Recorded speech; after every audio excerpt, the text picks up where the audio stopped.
वंदनाज किचनमध्ये तुम्हा सर्वांचं स्वागत आहे. चला तर आज आपण कारळाची चटणी बनवूया.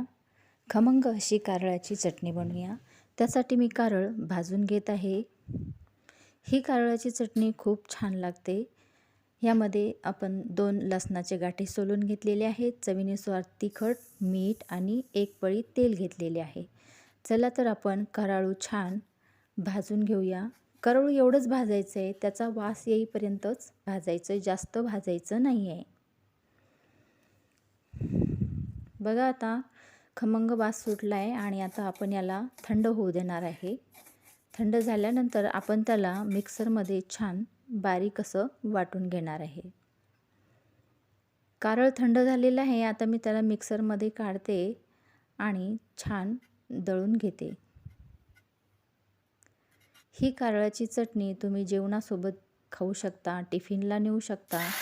खूप खमंग अशी चटणी लागते. एकदा जरूर करून बघा. मिश्रण आपलं बारीक झालेलं आहे आणि आता मी ते काढून घेणार आहे आणि त्याला फोडणी देणार आहे. माझ्या चटण्या घरातल्या संपल्या होत्या म्हणून मला कारळाची चटणी करणं गरजेचं होतं. मी नेहमीच 2-3 चटण्या करून ठेवते. कधी कारळाची चटणी, कधी शेंगदाण्याची चटणी, तर कधी तिळाची चटणी.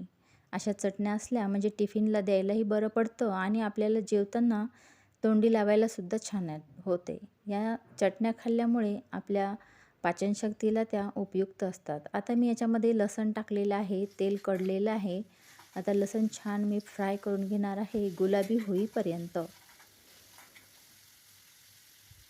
छान असा मंद आचेवर मी लसूण हा फ्राय करून घेणार आहे. बघा याच्यामध्ये मी फक्त 2 मोठी बोटात बसेल एवढंच फक्त मी याच्यामध्ये ओवा टाकलेला आहे. याने असा खमंग असा वास येतो.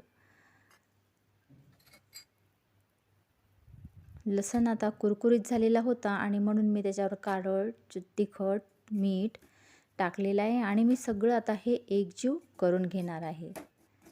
गॅसची फ्लेम एकदम बारीक आहे आणि आता मी हे सर्व मिश्रण एकत्र करून घेणार आहे. आपली चटणी तयार झालेली आहे. चॅनल नवीन आहे, चॅनलला सबस्क्राईब करा. अशाच रेसिपी मी नवीन तुमच्यासाठी घेऊन येणार आहे. तर बघा आपली खमंग अशी चटणी तयार झालेली आहे आणि आपण आता ती सर्व करूया. जरूर करून बघा एकदा ही चटणी. बाय.